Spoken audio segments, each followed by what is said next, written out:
सभी विद्यार्थियों को नमस्कार। Shri Krishna group of education की ऑनलाइन क्लासेस में आप सभी विद्यार्थियों का हार्दिक स्वागत अभिनंदन है। मैं सर्वेश कुमार शुक्ला, व्याख्याता कृषि रसायन विज्ञान, श्री कृष्ण विद्या मंदिर सीनियर सेकेंडरी स्कूल मनोहरपुर, आप सभी का स्वागत करता हूं। आज विद्यार्थियों हम पढ़ेंगे कृषि रसायन विज्ञान एग्रीकल्चर केमिस्ट्री के बारे में, जिसमें सबसे पहले हम जानेंगे विद्यार्थियों कि इसका सिलेबस क्या है और कैसे पढ़ना है, क्या तैयारी करनी है। तो विद्यार्थियों सबसे पहले कुल जो मार्क्स होते हैं यानी अंक होते हैं वो आपके होते हैं 100 टोटल, जिसमें से आपका 14 नंबर जो है यानी 14 अंक जो होते हैं वो किसके होते हैं, शतरांक के होते हैं। किसके होते हैं, शतरांक के होते हैं। 30 नंबर जो आपके होते हैं वो किसके होते हैं, प्रायोगिक के होते हैं। किसके होते हैं, प्रायोगिक। ठीक है। और 56 मार्क्स यानी 56 नंबर का आप जो पेपर होता है वो आपकी परीक्षा होती है। कैसी परीक्षा, लिखित। कैसी होती है, लिखित परीक्षा आपकी होती है। तो इस तरह से ये टोटल हम क्या करते हैं, अध्ययन करते हैं। अब अपनी जो बुक है यानी किताब है उसमें टोटल लेसन कितने हैं। टोटल लेसन किताब में जो है वो 12 लेसन है। 12 लेसन में सबसे ज्यादा बृहद पैमाने पर हम अध्ययन करते हैं मृदाओं के बारे में, क्योंकि सॉइल साइंस यानी मृदा विज्ञान है पूरी बुक में। तो इस तरह से हम जानेंगे कि कौन सा लेसन कितने नंबर का है और प्रायोगिक किस प्रकार से डिवाइड है। सबसे पहले विद्यार्थियों हम ये जानेंगे। तो सबसे पहले हम बात करते हैं जो हमारा फर्स्ट लेसन है वो किसका है, मृदा निर्माण का, चट्टानों के बारे में है। तो मृदा निर्माण और चट्टानों के बारे में है तो मृदा खनिज, चट्टानों का अपक्षय और मृदा निर्माण, ये आपका 4 नंबर का लेसन है। कितने नंबर का लेसन विद्यार्थियों, 4 नंबर का लेसन है। क्या है, मृदा खनिज, मृदा खनिज, चट्टानों का अपक्षय, चट्टानों का अपक्षय। ठीक है विद्यार्थियों। तथा उसके साथ हम जोड़ सकते हैं मृदा निर्माण। क्या जोड़ सकते हैं, मृदा निर्माण। ठीक है। इस प्रकार से ये लेसन आपका विद्यार्थियों कितने नंबर का है, 4 नंबर का है। दूसरा है मृदा जीवांश पदार्थ। कितना, दूसरा लेसन जो है वो है मृदा जीवांश पदार्थ। क्या है, मृदा जीवांश पदार्थ। ठीक है। इसके बारे में जानते हैं। ये अपना लेसन कितने नंबर का आएगा, 3 नंबर का लेसन आएगा। कितने नंबर का आएगा विद्यार्थियों, 3 नंबर का लेसन है। उसके बाद तीसरा लेसन जो अपना विद्यार्थियों आएगा, तीसरा लेसन अपना जो आएगा वो है मृदा कोलाइट्स। क्या है आपका, मृदा कोलाइट्स। क्या है, मृदा कोलाइट्स, मृदा कोलाइट्स। ठीक है। कितने नंबर का है विद्यार्थियों, 3 नंबर का अपना लेसन है मृदा कोलाइट्स। ठीक है। थोड़ा सा मैं बता दूं, मृदा खनिज, चट्टानों का अपक्षय, यानी आज इंट्रोडक्शन परिचय चल रहा है पहला।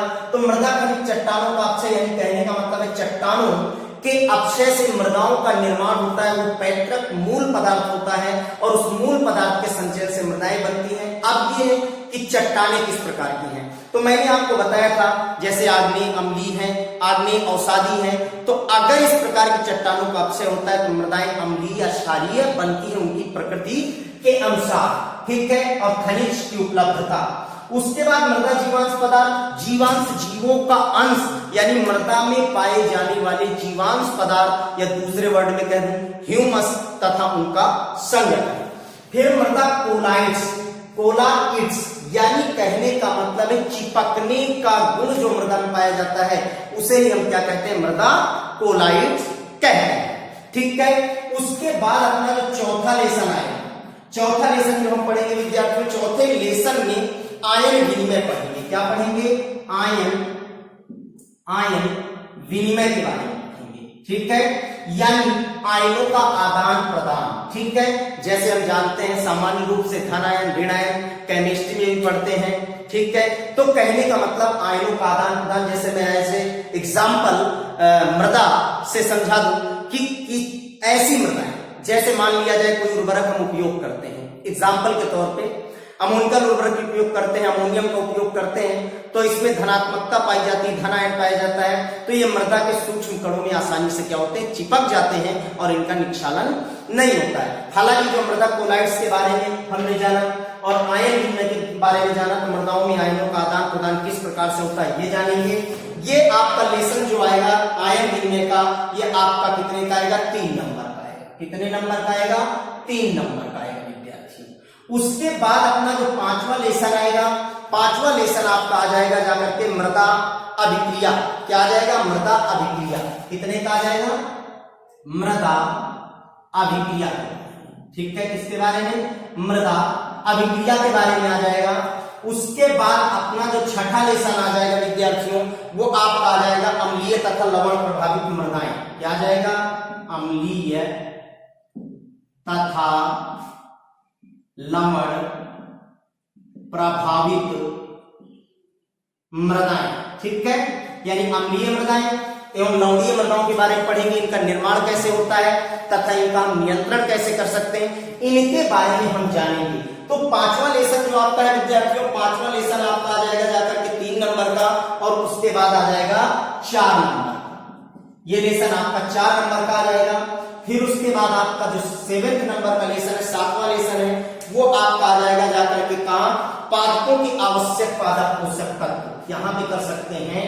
यानी 7वां लेसन पादपों के आवश्यक पोषक तत्व। जबकि मैंने पहले बता दिया है, आपको पढ़ाया था कि कुल मिलाकर के कहने का मतलब पोषक तत्व की आवश्यकता सभी को होती है, चाहे वो ह्यूमन हो चाहे वो प्लांट्स हो। और प्रमुख रूप से हम पादपों के आवश्यक 17 पोषक तत्वों के बारे में पढ़ते हैं, जिसमें लास्ट हमने बताया था निकल को सम्मिलित किया गया है। तो यहाँ पर अम्लीय तथा लवण प्रभावित मृदाएं, ठीक है, कैसे बनती है, इनका निर्माण कैसे होता है, फिर इनको सुधारा कैसे जा सकता है, इनकी अम्लीयता और लवणीयता को दूर कैसे किया जा सकता है, और उसके बाद पोषक तत्व जो पादपों के आवश्यक पोषक तत्व हैं उनके बारे में हम जानेंगे। तो इस प्रकार से आपका ये लेसन कितने नंबर का आ जाएगा विद्यार्थियों?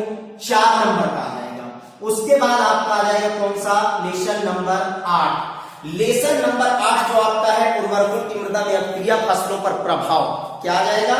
यानी कहने का मतलब है आपका आ जाएगा उर्वरकों की मृदा में अभिक्रिया एवं फसलों पर प्रभाव। ठीक है, उर्वरकों की मृदा पर अभिक्रिया व फसलों पर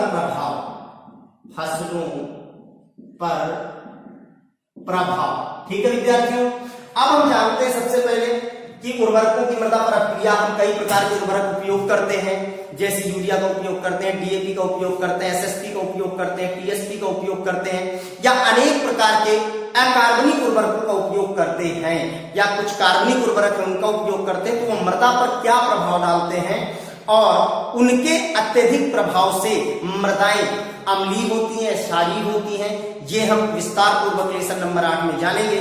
तो क्या प्रभाव डालते हैं पादपों की वृद्धि व विकास पर, तथा उसके अलावा इनका उपयोग कितनी मात्रा में किया जाना चाहिए, कैसे किया जाना चाहिए, इनका संगठन क्या है, ये सब हम विस्तार पूर्वक से लेसन नंबर 8 में जानेंगे। ठीक है, कितने नंबर का है विद्यार्थियों? ये आपका 4 नंबर का है। उसके बाद अगला आ जाएगा अपना लेसन नंबर 9। कौन सा आ जाएगा? Lesson number 9। ठीक है, अब अगला लेसन नंबर 9 जो है आपका कृषि रसायन एवं पर्यावरण प्रदूषण के बारे में जानेंगे। किसके बारे में जानेंगे? कृषि रसायन व पर्यावरण प्रदूषण के बारे में जानेंगे विद्यार्थियों। ठीक है, अब इस पर हम चर्चा करते हैं। थोड़ा सा ये ज्यादा मार्क्स का लेसन है, ज्यादा नंबर इसके दिए जाते हैं, तो कहने का मतलब ये जो आपका होगा ये 8 नंबर का लेसन है। अब यहाँ पर कृषि रसायन आज अधिक उत्पादन प्राप्त करने के लिए, कीट तथा खरपतवार से निजात पाने के लिए हम बहुत से पेस्टिसाइड का उपयोग करते हैं, तथा उसके अलावा बहुत से उर्वरकों का उपयोग करते हैं। उनका क्या प्रभाव पड़ता है और उसके अलावा पर्यावरण किस प्रकार से उनसे प्रदूषित हो रहा है, ये सारी विस्तृत जानकारी हम किस लेसन में जानेंगे? इस लेसन में जानेंगे। इसी लेसन में हम वो चीजें पढ़ेंगे जो विद्यार्थियों हम पहले छोटी क्लास में पढ़ते थे, थोड़ा विस्तार हो गया, जैसे जल प्रदूषण, वायु प्रदूषण, मृदा प्रदूषण, रेडियो एक्टिव प्रदूषण, इस तरह के प्रदूषण के बारे में पढ़ेंगे, उनके प्रभाव के बारे में पढ़ेंगे तथा नियंत्रण के बारे में पढ़ेंगे। तो इस तरह से हो गया। अब लेसन नंबर 10। लेसन नंबर 10 की हम बात करें विद्यार्थियों, तो लेसन नंबर 10 है जैव रसायन। कौन सा है? जैव रसायन। ये आपका जो लेसन है एग्रीकल्चर केमिस्ट्री में है, और ऑर्गेनिक इनऑर्गेनिक केमिस्ट्री जो चलती है उसमें भी हम पढ़ते हैं। तो जैव रसायनों के बारे में जानेंगे। जैव माने सभी जानते हैं जैविक रसायन, जिसमें हम जैसे आरएनए डीएनए के बारे में जानते हैं, जैव रसायन में इसका अध्ययन करते हैं। उसके अलावा लिपिड्स है यानी वसाएं हैं, प्रोटीन्स हैं, विटामिन्स हैं, इन चीजों के बारे में हम इस लेसन में क्या करेंगे, विस्तार पूर्वक जानेंगे। ठीक है, ये आपका लेसन कितने नंबर का हो जाएगा, ये भी आपका 8 नंबर का विद्यार्थियों हो जाएगा। उसके बाद लेसन नंबर 11 जो हम पढ़ेंगे, लेसन नंबर 11 में हम पढ़ेंगे जैविक खाद एवं जैव उर्वरक। क्या पढ़ेंगे, जैविक खाद, जैविक खाद एवं जैव उर्वरक। अब यहां पर थोड़ी सी चर्चा कर लेते हैं। जैविक खाद जैव उर्वरक क्या है। जैविक खाद हम अनेक प्रकार के उपयोग करते हैं, हरी खाद का उपयोग करते हैं और हरी खाद के संगठन को जानते हैं, तथा इसके अलावा वर्मी कंपोस्ट के बारे में सभी जानते हैं अच्छी प्रकार से। गोबर की खाद के बारे में हम पढ़ेंगे, तथा उसके अलावा अनेक प्रकार की निर्माण प्रक्रिया पढ़ेंगे, जैसे आचार्य विधि, बेंगलोर विधि, या उसके अलावा अन्य विधियों के बारे में हम जानेंगे कैसे उर्वरकों का निर्माण करते हैं, इनकी प्रोसेस क्या होती है, वर्मी कास्ट कैसे बनाई जाती है, इसका निर्माण कैसे होता है, केंचुए कितने प्रकार के होते हैं, विस्तार पूर्वक जानेंगे। जबकि जैव उर्वरक में जैसे एजेटोबैक्टर है, एजोस्पेरिलम है, या उसके अलावा अन्य ऐसे जैव उर्वरकों के बारे में हम क्या होगा विद्यार्थियों, विस्तार से जानेंगे। तो ये आपका लेसन कितने नंबर का है, 6 नंबर का है। लास्ट अंतिम लेसन आपका जो आएगा विद्यार्थियों, तो सभी जानते हैं दुग्ध विज्ञान से है, यानी डेयरी साइंस से जुड़ा हुआ है, वो है दुग्ध रसायन। क्या है, दुग्ध रसायन के बारे में।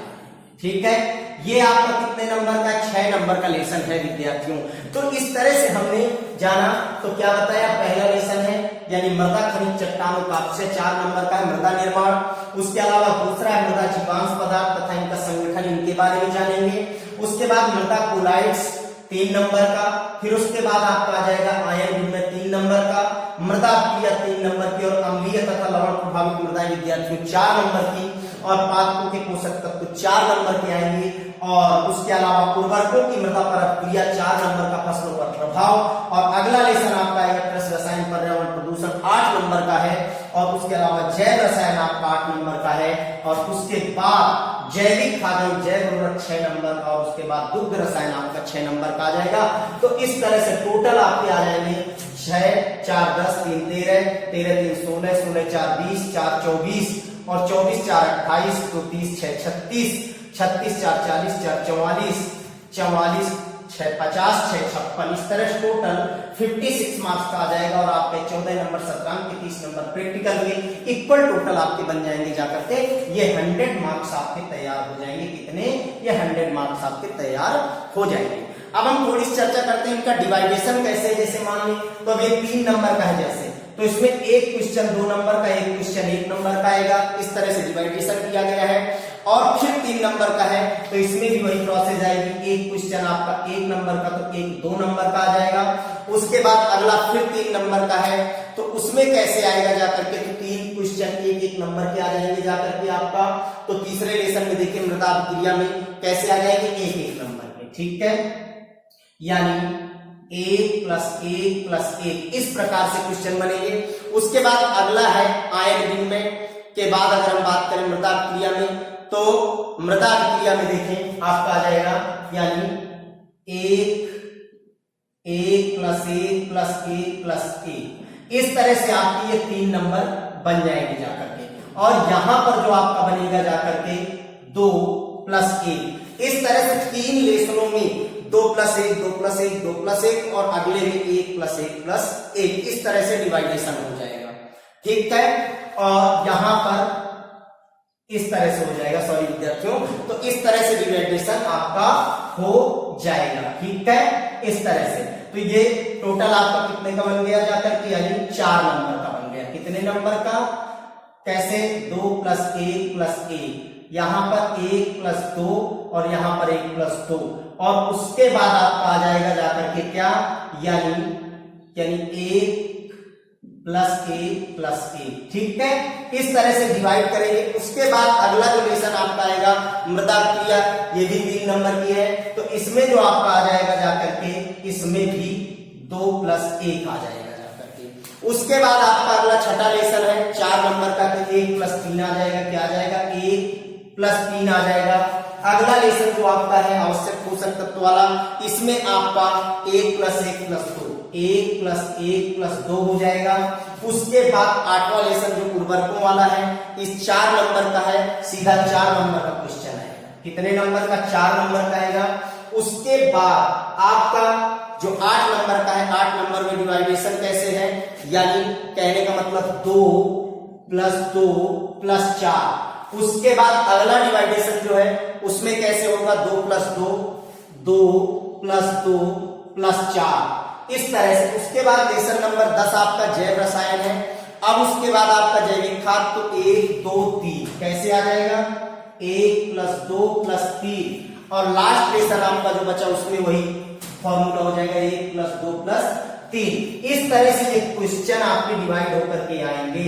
मतलब यहां पर ये क्या है, क्वेश्चन इस तरह से बनकर के आएंगे। 1 2 नंबर का, तो 1 1 नंबर का, 1 2 नंबर का, 1 1 नंबर का, 1 1 नंबर के, इस तरह से आपका डिवाइडेशन 1 नंबर का, 2 नंबर का।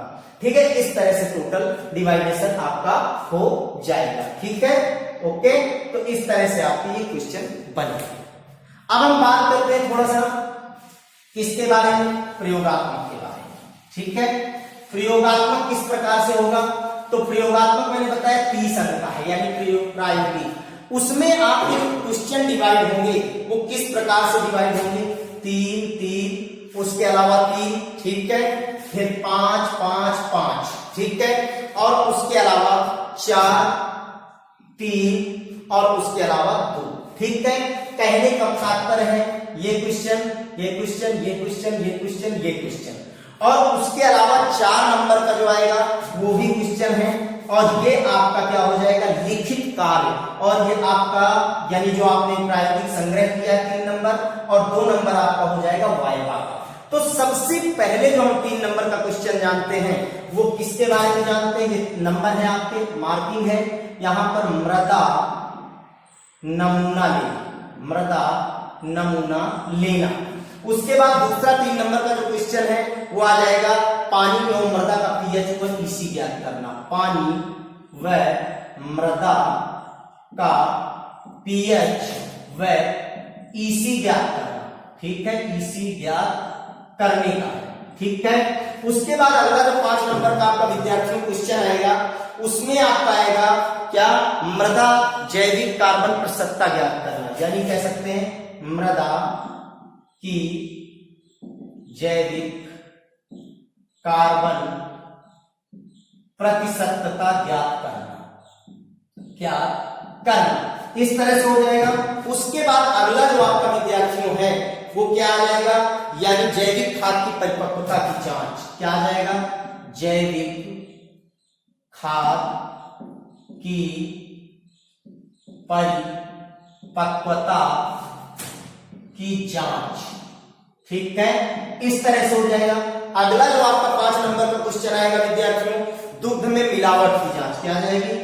दुग्ध में मिलावट की जांच। ठीक है, उसके बाद अगला जो आ जाएगा आपका 4 नंबर का प्रायोगिक उर्वरकों की पहचान करना। क्या आ जाएगा?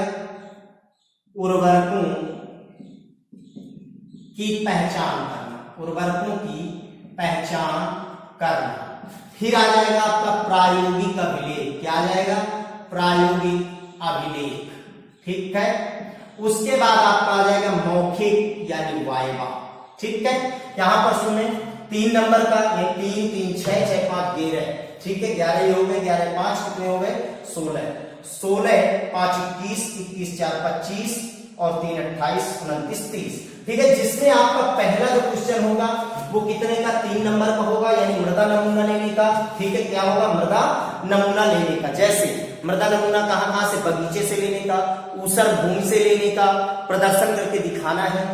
पानी व मृदा, पानी दोनों में से व मृदा का पीएच या फिर ईसी ज्ञात करना है। ठीक है, जैसे मान लिया जाए पानी है, पानी का माध्यम अम्लीय है, लवणीय है, मृदा का माध्यम अम्लीय है, लवणीय है। ईसी उसकी विद्युत चालकता कितनी है, मृदा की जैविक कार्बन प्रतिशतता ज्ञात करना है। जैविक खाद की परिपक्वता ज्ञात करना है। 5 नंबर पे दुग्ध में मिलावट की जांच करना है, किस चीज की दूध में मिलावट की गई है, यूरिया की मिलावट है या अन्य किसी पदार्थ की मिलावट है। उर्वरकों की पहचान करना, बताया उर्वरक में धन आयन या ऋण आयन किसकी उपलब्धता है। और प्रायोगिक अभिलेख यानी आपका रिकॉर्ड जो आपने बनाया है, और उसके बाद 2 नंबर का मौखिक वाइवा।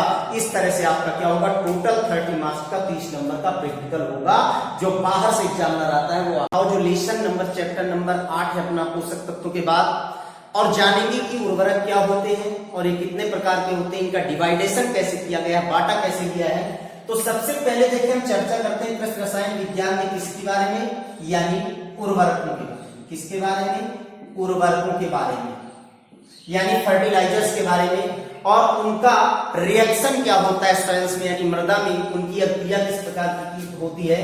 तो उर्वरकों के बारे में चर्चा करेंगे और उसके साथ साथ हम मृदा में उनकी अभिक्रिया को जानेंगे, यानी मृदा में अभिक्रिया क्या है, उनका रिएक्शन क्या है, ये हम जानेंगे। तो लेसन नंबर 8 हम चलते हैं लेकर के, यानी जो आपका लेसन नंबर 8 है वो हम जानेंगे। ठीक है, अब इसमें सबसे पहला पॉइंट आता है, पहले तो हम बात कर लेते हैं कि उर्वरक आज अधिक पैमाने पर उपज लेने के लिए उर्वरकों का बड़े पैमाने पर उपयोग किया जा रहा है भारत के अंदर। उर्वरक ज्यादातर अकार्बनिक रूप में होते हैं, लेकिन कुछ कार्बनिक रूप में होते हैं, तो हम विस्तार पूर्वक चर्चा करते हैं विद्यार्थियों। तो उर्वरक है और उनकी मृदा में अभिक्रिया, लेसन नंबर 8, जिसमें सबसे पहले क्या है, उर्वरक क्या है हम जानेंगे, उर्वरक। ठीक है, फर्टिलाइजर्स, यानी फर्टिलाइजर्स क्या है। तो अगर फर्टिलाइजर्स की बात करें तो फर्टिलाइजर्स अकार्बनिक रासायनिक पदार्थ होते हैं। क्या होते हैं, अकार्बनिक रासायनिक पदार्थ होते हैं। इनका निर्माण कहां किया जाता है, इनका निर्माण कारखानों में किया जाता है। तो हम लिख सकते हैं कि उर्वरक अकार्बनिक, ठीक है, रासायनिक पदार्थ होते हैं, अकार्बनिक रासायनिक पदार्थ होते हैं, अकार्बनिक रासायनिक पदार्थ होते हैं। क्या होता है, इनका निर्माण कारखानों में होता है। कहां होता है, कारखानों में होता है। ठीक है, उसके बाद हम बात करें कि ये घुलनशील होते हैं, यानी शीघ्रता से घुल जाते हैं, पौधे आसानी से प्राप्त कर लेते हैं। तो यूं लिख सकते हैं, शीघ्र घुलनशील होते हैं, शीघ्र घुलनशील होते हैं। ठीक है, उसके अलावा पौधे में क्या होता है, आसानी से प्राप्त कर लेते हैं, पौधे इन्हें आसानी से क्या होता है, प्राप्त कर लेते हैं। ठीक है, यहां तक की चर्चा की हमने। तो हमने बताया उर्वरक वे रासायनिक पदार्थ हैं जो अकार्बनिक रूप में होते हैं, जिनका निर्माण कारखानों में किया जाता है, और उसके अलावा क्या होता है, ये शीघ्र घुलनशील होते हैं और पौधे इनको मृदा से आसानी से प्राप्त कर लेते हैं। यहां पर थोड़ी सी चर्चा करते हैं। हमने बताया कि अकार्बनिक होते हैं, अकार्बनिक रूप में पाए जाते हैं, कुछ कार्बनिक रूप में भी होते हैं। क्या होते हैं, कुछ कार्बनिक रूप में होते हैं। ठीक है, अब कुछ कार्बनिक रूप में, जैसे एग्जाम्पल के तौर पर ले तो एग्जाम्पल के तौर पे यूरिया। अब यूरिया की बात करें तो यूरिया एक एमाइड उर्वरक है। क्या है विद्यार्थियों, यूरिया एक एमाइड उर्वरक है। बिल्कुल, यूरिया क्या है, एक एमाइड उर्वरक है। ठीक है, जिसका भारत में बड़े पैमाने पर उपयोग किया जाता है और 90% किसान सबसे ज्यादा इसी को उपयोग करते हैं, और इसका बड़े पैमाने पर कारखानों में क्या किया जाता है, निर्माण किया जाता है।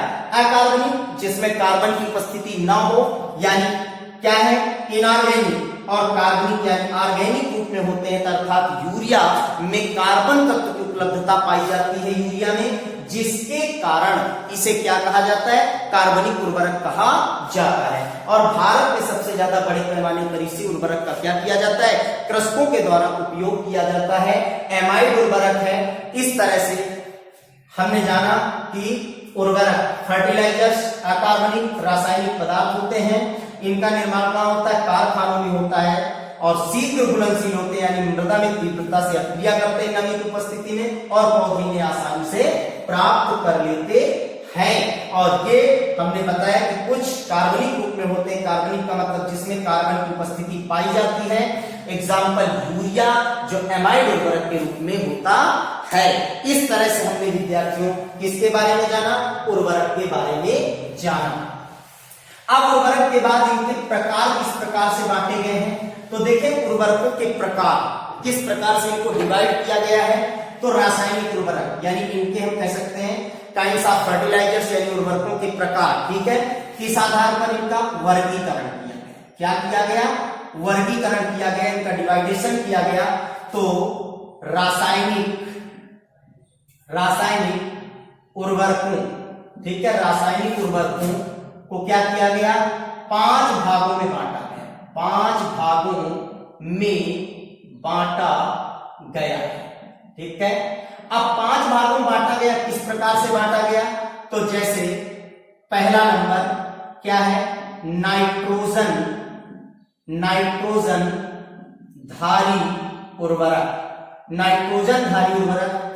दूसरे नंबर पे आपका आ जाएगा फास्फोरस यानी फास्फोरस, ठीक है, क्या आ जाएगा, फास्फोरस या फास्फेटिक, ठीक है, फास्फोरस या कह दें फास्फेटिक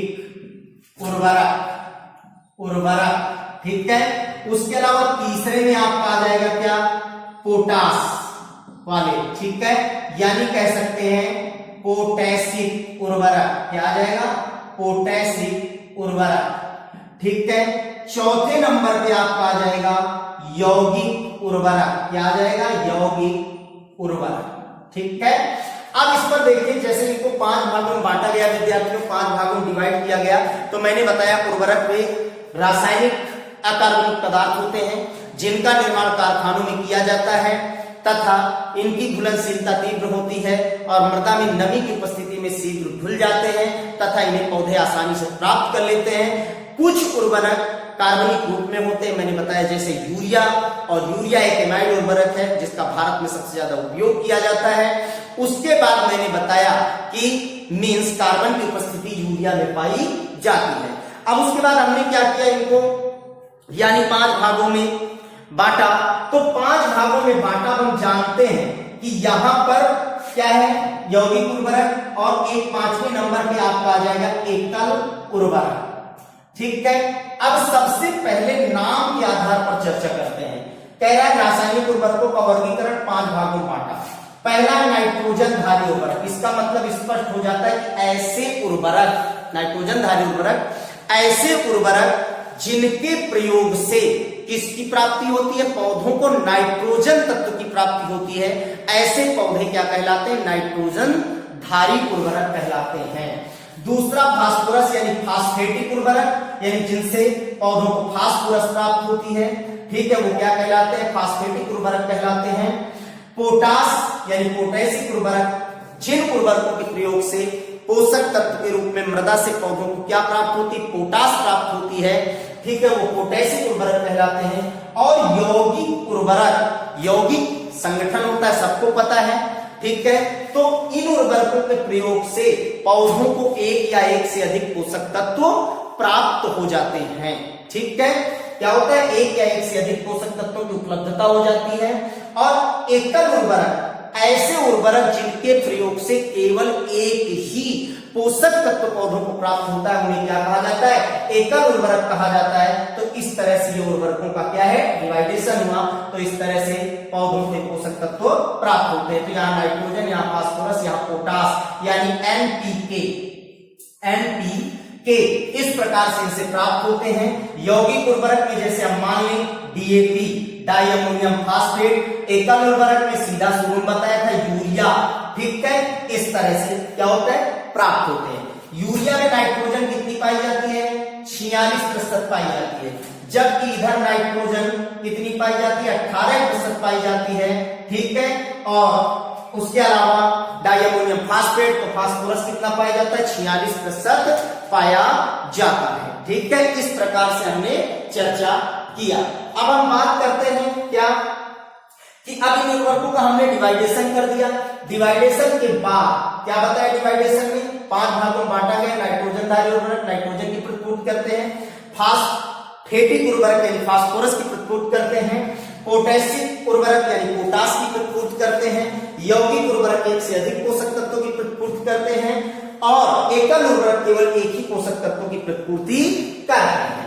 अब हम एक एक का अध्ययन करते हैं किस प्रकार से, क्योंकि उर्वरक तो हमने दे दिया लेकिन हमने ये कैसे जाना कि पौधों ने किस रूप में पोषक तत्वों को प्राप्त किया या उनकी प्रकृति कैसी है। तो सबसे पहले नाइट्रोजन उर्वरक जो है यानी पहला नाइट्रोजन धारी उर्वरक, ठीक है। नाइट्रोजन धारी उर्वरक हमने पढ़ा, जिसमें नाइट्रोजन धारी उर्वरकों को इनके कैसे इनके आधार बनाए गए या कैसे बांटा गया, तो इनमें जो नाइट्रोजन की उपलब्धता के प्रकार पर या नाइट्रोजन के प्रकार के आधार पर इनको बांटा गया। तो ये सीधा कह दें इनको जो है नाइट्रोजन के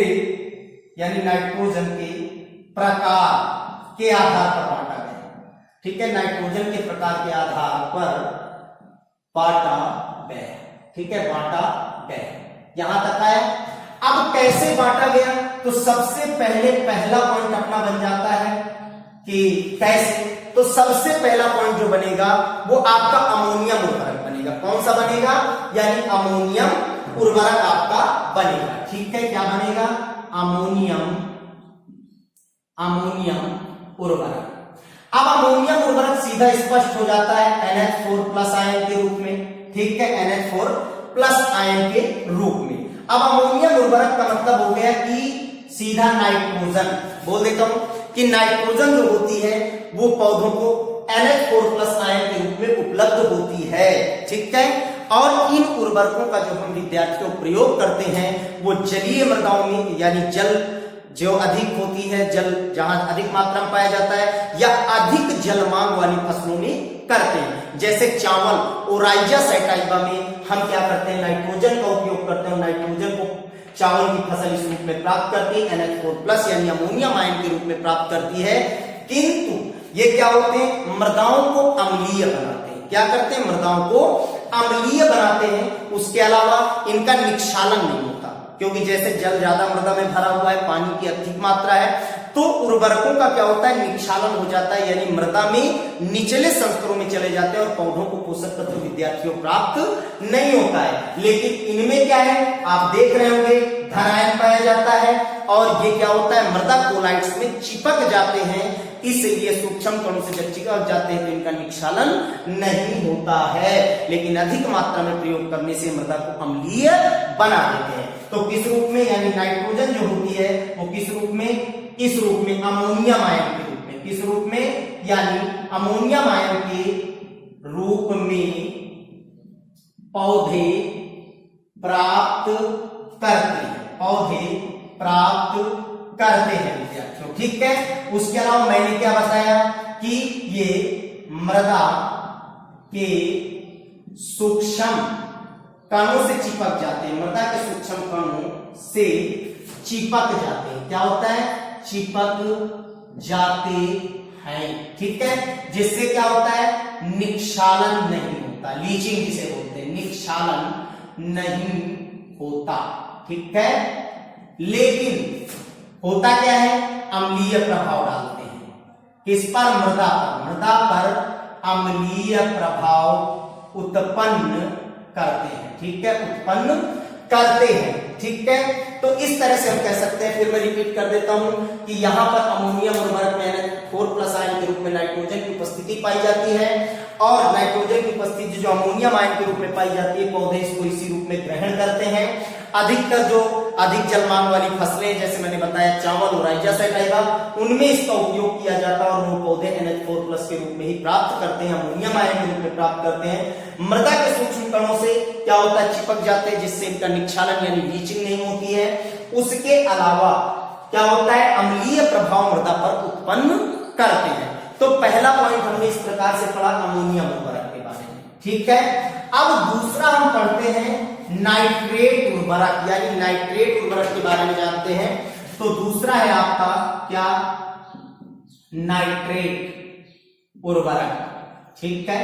अब नाइट्रेट उर्वरक की बात करें तो बिल्कुल इसमें जो नाइट्रोजन होती है NO3 माइनस के रूप में पाई जाती है, NO3 माइनस आयन के रूप में पाई जाती है, और पौधे जो होते हैं इसे इसी रूप में ग्रहण करते हैं।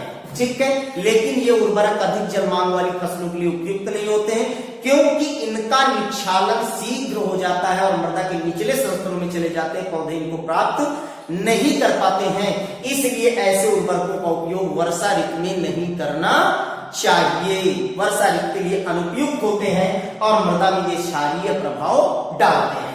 तो क्या बताया, मीन्स पौधे किस रूप में नाइट्रोजन को NO3 माइनस यानी नाइट्रेट के रूप में लेते हैं। किस रूप में लेते हैं? नाइट्रेट के रूप में ग्रहण करते हैं, ग्रहण करते हैं। ठीक है, यहां तक बात हो गई, ग्रहण करते हैं। उसके अलावा मैंने बताया कि वर्षा ऋतु या फिर कह दें अधिक जल मांग वाली फसलों के लिए अनुपयुक्त, फसलों के लिए क्या है? अनुपयुक्त होते हैं, अनुपयुक्त होते हैं, यानी इनका प्रयोग नहीं करना चाहिए। उसके अलावा क्या करते हैं? मृदा को क्षारीय करते हैं, मृदा पर क्षारीय प्रभाव उत्पन्न करते हैं, प्रभाव उत्पन्न करते हैं। ठीक है, मृदा पर क्षारीय प्रभाव उत्पन्न करते हैं। ठीक है, तो यही बात मैंने बताई कि नाइट्रेट उर्वरक यानी इनका क्या होता है? NO3 माइनस के रूप में, नाइट्रेट के रूप में ग्रहण करते हैं पौधे। वर्षा ऋतु की अधिक जलमांग वाली फसलों में इनका प्रयोग नहीं करना चाहिए। और क्या होता है? ये मृदा को क्षारीय बनाते हैं और अधिक जलमांग वाली फसलों में इनका प्रयोग उचित नहीं होता है। ठीक है, ये हो गया दूसरा। तीसरे नंबर पे दोनों के मध्य की चर्चा करेंगे। क्या करेंगे? दोनों के मध्य की चर्चा करेंगे, यानी नाइट्रेट एवं अमोनियम। तीसरे पर आ जाएगा नाइट्रेट एवं अमोनियम उर्वरक। ठीक है, अब यहां पर ध्यान देने की बात है, हमने पहला नंबर पढ़ा अमोनियम युक्त उर्वरक, अमोनियम उर्वरक, दूसरा हमने पढ़ा नाइट्रेट उर्वरक। तो सीधी सी बात है, इनमें जो नाइट्रोजन है वो क्या है? NH4 प्लस यानी अमोनियम आयन, या फिर कह दें वह NO3 माइनस आयन, यानी दोनों रूपों में क्या करते हैं? दोनों रूपों में पाई जाती है। ठीक है, और दोनों के मध्य का प्रभाव होता है, दोनों के मध्य का प्रभाव होता है, दोनों के मध्य का प्रभाव होता है। तो कहने का मतलब जो अमोनियम व नाइट्रेट उर्वरक है, जब ऐसे उर्वरकों का हम मृदा में उपयोग करते हैं तो मीन्स इसमें NH4 प्लस यानी अमोनियम आयन, NO3 माइनस यानी नाइट्रेट आयन, दोनों के मध्य का प्रभाव पाया जाता है। दोनों ही रूपों में पौधों को ये प्राप्त होते हैं, इनकी उपलब्धता होती है। तो इस प्रकार से यहां एक बात और बता दूं कि जब हम उर्वरक का उपयोग करते हैं, मान लिया जाए हम यूरिया का उपयोग करते हैं एग्जाम्पल के तौर पे, अब यूरिया एकल उर्वरक है, अब पौधों को किस प्रकार से उपलब्धता इसकी होनी चाहिए, तो यहां पर कुछ सूक्ष्म जीव विशेष सहयोग करते हैं। जैसे आपने सुना होगा नाइट्रोबैक्टर, नाइट्रोसोमोनास, क्योंकि जब हम नाइट्रोजन का यहां पर बता देता हूं उपयोग करते हैं किसी उर्वरक के रूप में, तो ये सामान्यतः पौधों को नहीं प्राप्त होती है। इसमें कुछ सूक्ष्म जीव होते हैं, कुछ मृदा में एंजाइम्स की उपस्थिति पाई जाती है और वो एंजाइम सक्रिय होते हैं, एंजाइम्स सक्रिय होते हैं यानी विकर सक्रिय होते हैं। और होता क्या है, नाइट्रोजन को NO2 माइनस यानी इसे हम कह सकते हैं नाइट्राइट, तो इसको परिवर्तित किया जाता है किसमें? NO3 माइनस के रूप में, नाइट्रेट के रूप में। किस रूप में? नाइट्रेट के रूप में। तब इसे पौधे आसानी से ग्रहण करते हैं। तो कहने का मतलब नाइट्रोजन को नाइट्राइट में बदला जाता है। ठीक है, नाइट्राइट को किसमें? नाइट्रेट में बदला जाता है सूक्ष्म जीवों के माध्यम से, और उसे तब पौधे आसानी से प्राप्त करते हैं। ये हम विस्तार पूर्वक आगे जानेंगे, लेकिन यहां मैंने बता दिया आपको। तो इस तरह से ये तीसरे नंबर का विद्यार्थी हो गया। अब हम बात करते हैं, 4 वर्गों में बांटा गया है इनको। तो जब 4 भागों में इनको बांटा गया है नाइट्रोजनधारी उर्वरकों को, तो यहां पर हम चर्चा करते हैं क्या, यानी लास्ट अंतिम आपका होगा एमाइड उर्वरक। कौन सा होगा? एमाइड उर्वरक, एमाइड उर्वरक। अब एमाइड उर्वरक की चर्चा करें तो सीधा मैं बता दूं इसमें किसको रखा गया। अभी मैंने चर्चा की थी कि एमाइड उर्वरक में यूरिया को रखा गया है। यूरिया एक कार्बनिक उर्वरक है, इसमें कार्बन तत्व की उपलब्धता पाई जाती है तथा बड़े पैमाने पर इसको क्या किया जाता है, कहां पर निर्मित किया जाता है? कारखानों में निर्मित किया जाता है। और एक बात और बता दूं, जब हम यूरिया का निर्माण करते हैं कारखानों में, हालांकि जब यूरिया पढ़ेंगे तब बताऊंगा कि निर्माण करते हैं कारखानों में, तो इससे क्या होता है, अधिक तापमान हो जाने पर यूरिया के 2 बराबर अणु मिलकर के बायूरेट बनाते हैं और बायूरेट की मात्रा 1.5% होती है। अगर इससे ज्यादा होती है तो पौधों के वृद्धि व अंकुरण पर विषैला प्रभाव डालती है। अब ये क्या है? एमाइड। एमाइड उर्वरक में मैं सीधा यहां लिख देता हूं यूरिया, ठीक है। और बता दिया बड़े पैमाने पर इसका क्या किया जाता है, कारखानों में विद्यार्थियों निर्माण किया जाता है। इसके अंतर्गत यूरिया है व फिर कैल्शियम साइनाइड, कैल्शियम साइनाइड को रखा गया है, ठीक है। एमाइड में क्या मैंने बताया, NH2 इस रूप में, यानी एमाइड उर्वरक के रूप में है। और ये मृदा पर क्या करते हैं विद्यार्थियों, अम्लीय प्रभाव डालते हैं। क्या करते हैं? मृदा पर अम्लीय प्रभाव डालते हैं। इनका अधिक प्रयोग करने से मृदाएं अम्लीय हो जाती हैं, ठीक है। इस तरह से अब शीघ्र घुलनशील होते हैं, ये जल में शीघ्र विलय होते हैं, यानी अगर इनका मृदा में उपयोग किया जाता है, मृदा में उचित नमी है तो सीधे इनकी शीघ्रता से विलयशीलता हो जाती है। किंतु अधिक मात्रा में प्रयोग करने से मृदाएं क्या होती हैं, अम्लीय हो जाती हैं।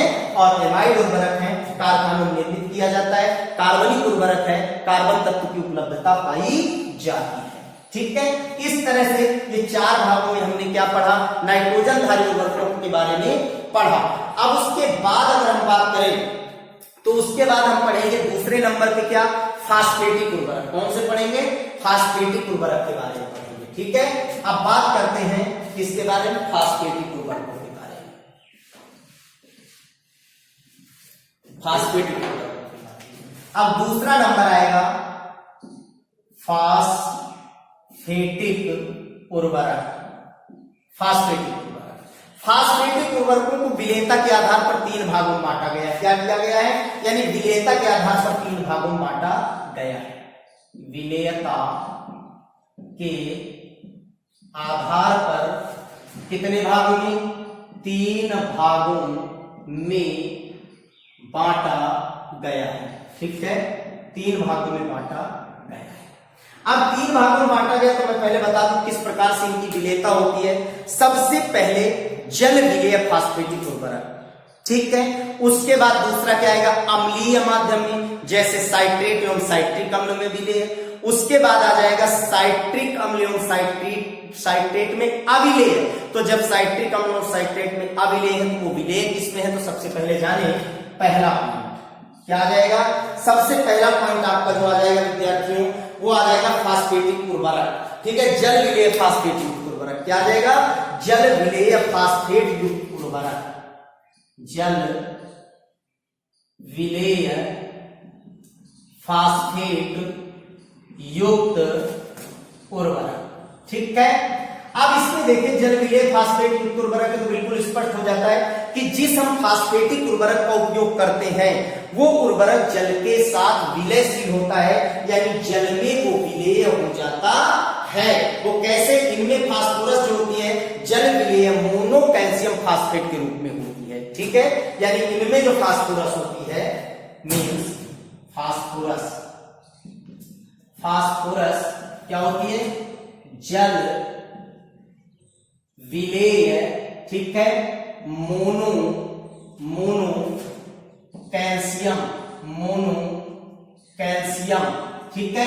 किस रूप में होती है, फास्फेट के रूप में होती है, फास्फेट के रूप में होती है, ठीक है, होती है।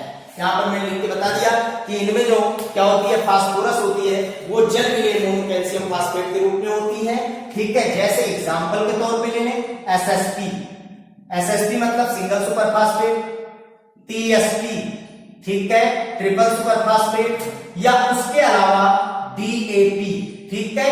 इस तरह से कहने का मतलब है डाई अमोनियम फास्फेट, ठीक है, ट्रिपल सुपर फास्फेट या एसएसपी सिंगल सुपर फास्फेट।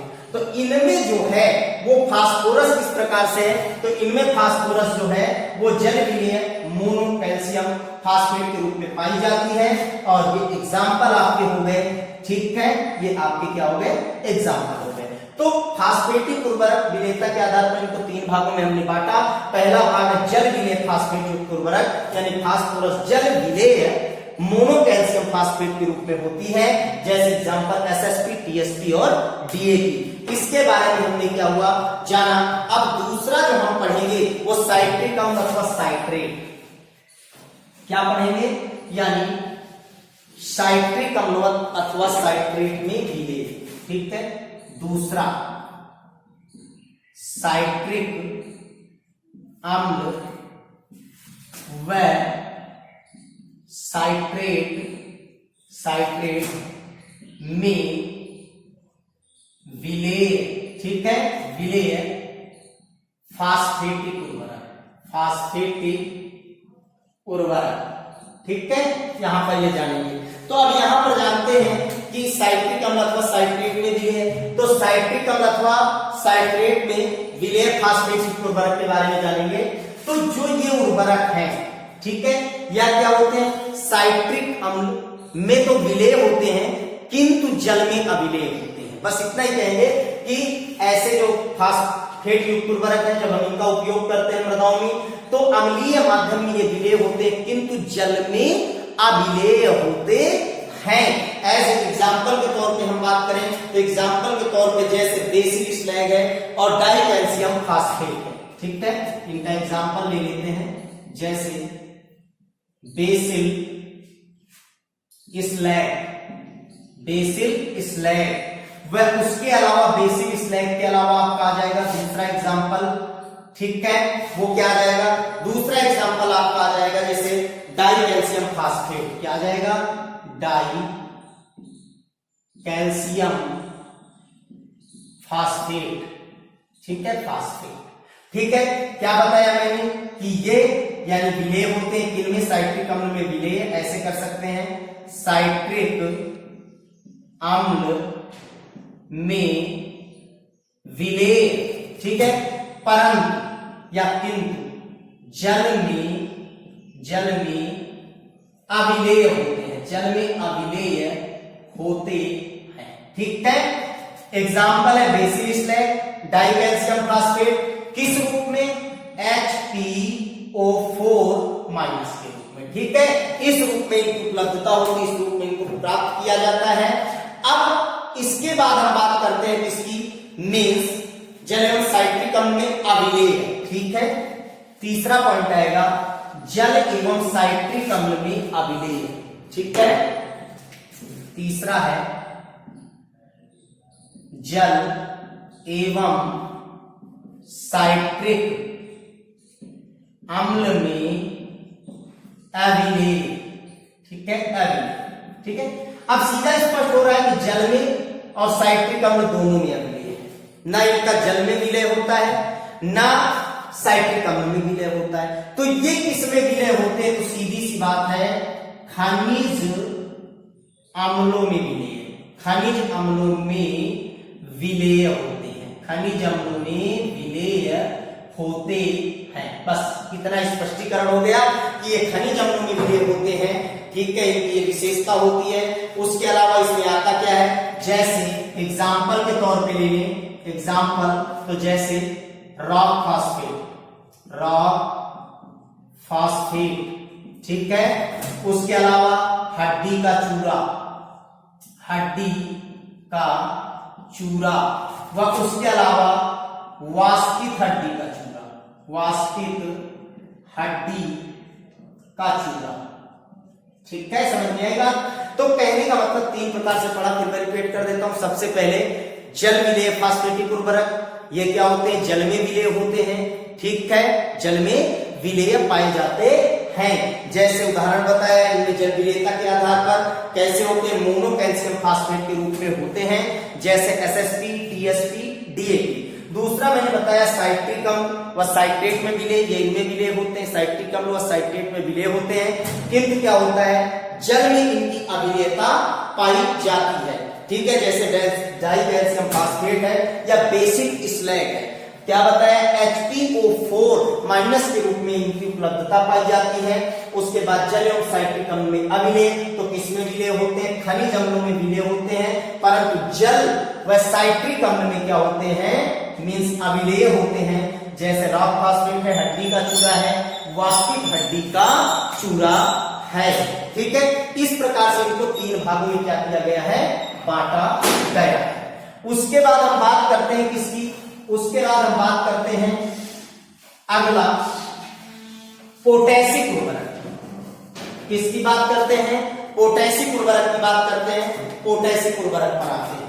ठीक है, तीसरा है आपका पोटैशिक उर्वरक, पोटैशिक उर्वरक की बात करते हैं। तीसरे नंबर पे पोटैशिक उर्वरक जो होते हैं इनको 2 भागों में बांटा गया है। ठीक है, कितने भागों में, 2 भागों में वर्गीकृत किया गया है, 2 भागों में इनको वर्गीकृत किया गया है।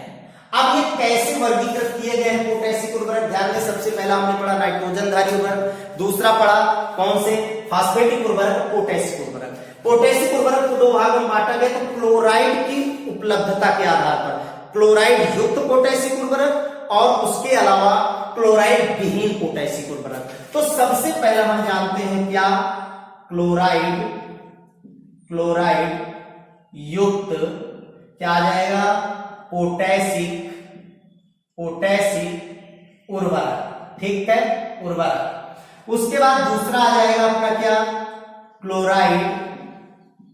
क्लोराइड विहीन पोटैशिक उर्वरक।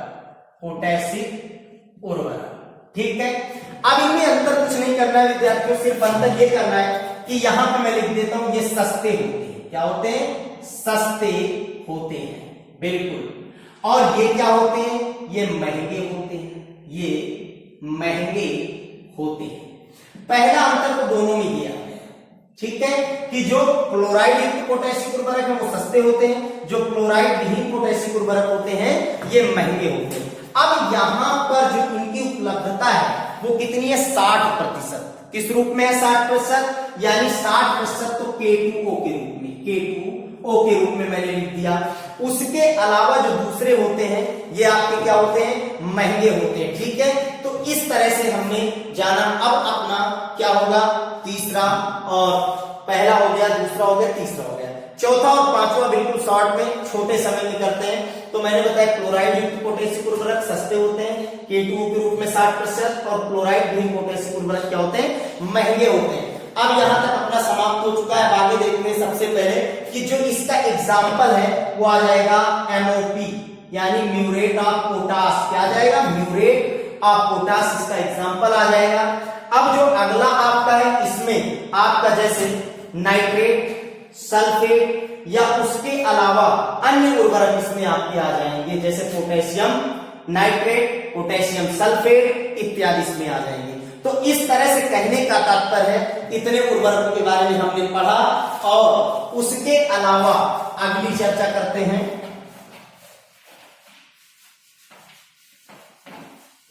3 भाग हमने पढ़ लिया। क्या पढ़ा पहले, यानी क्लोराइड युक्त पोटैशिक उर्वरक और क्लोराइड विहीन पोटैशिक उर्वरक। क्लोराइड युक्त उर्वरकों में हमने आपको क्या बताया कि ये सस्ते होते हैं, इनकी 60% मात्रा की उपलब्धता उर्वरक के रूप में होती है, 60% K2O के रूप में होती है। जबकि दूसरे में हमने बताया कि इनकी उपलब्धता जो होती है वो किस रूप में होती है, नाइट्रेट के रूप में या सल्फेट के रूप में। और ये क्या होते हैं कि जो क्लोराइड युक्त है उनसे महंगे होते हैं। ठीक है, इनमें बता दिया, जैसे पोटेशियम नाइट्रेट आ जाता है, पोटेशियम सल्फेट आ जाता है इत्यादि। ऐसे उर्वरकों को क्या किया गया, सम्मिलित किया गया है। अब उसके बाद चौथे नंबर पे यौगिक उर्वरक। कौन आ जाएगा, यौगिक उर्वरक। यौगिक उर्वरक में हम चर्चा करें ऐसे उर्वरक जिनका उपयोग मृदा में फसलों को एक से अधिक पोषक तत्वों की उपलब्धता कराने के लिए किया जाता है, उन्हें यौगिक उर्वरक कहा जाता है। मैं लिख देता हूं कि ऐसे उर्वरक जिनका प्रयोग मृदा में क्या किया जाता है, एक से अधिक पोषक तत्व उपलब्ध कराने के लिए किया जाता है। ठीक है, उपलब्ध कराने के लिए करते हैं, उपलब्ध कराने के लिए उपयोग करते हैं। उन्हें क्या कहा जाता है, यौगिक उर्वरक कहा जाता है। क्या कहा जाता है, यौगिक उर्वरक कहते हैं। ठीक है, यौगिक उर्वरक कहते हैं। फिर ध्यान दें कि मैं कह दूं ऐसे उर्वरक जिनका मृदा में उपयोग एक से अधिक पोषक तत्व उपलब्ध कराने के लिए किया जाता है वो यौगिक उर्वरक कहलाते हैं। जैसे as example DAP, diammonium phosphate, DAP यानी diammonium phosphate, diammonium phosphate.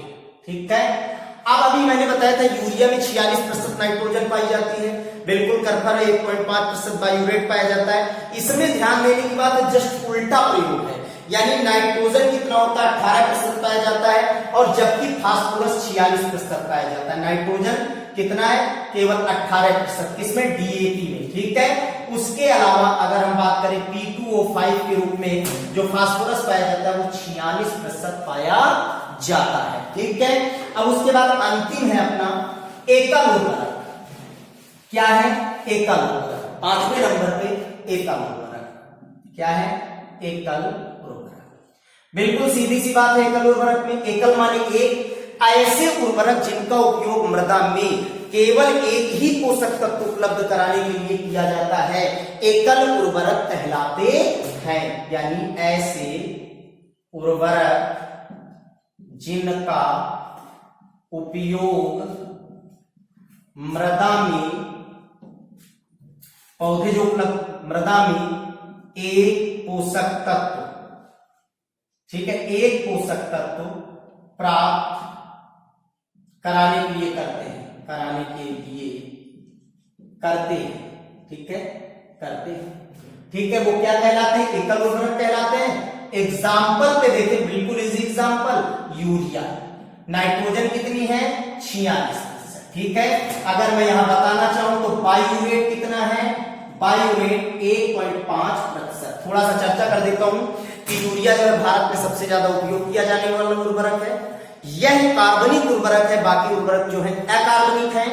बड़े पैमाने पर 90% यूरिया का भारत में उपयोग किया जाता है। वृद्धिकारक उर्वरक है, सफेद दानेदार होता है और यह उर्वरक मृदा में अम्लीयता उत्पन्न करता है।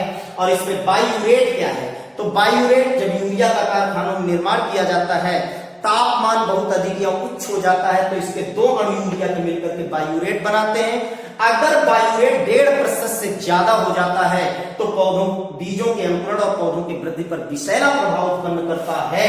और मैंने बताया कि ऐसे उर्वरक जिनको मृदा में हम देते हैं और पौधे उनसे केवल एक ही पोषक तत्व प्राप्त करते हैं, उन्हें एकल उर्वरक कहा जाता है। विद्यार्थियों, आज यहीं तक। थैंक यू, फिर मिलेंगे यूरिया के साथ, आगे बढ़ेंगे।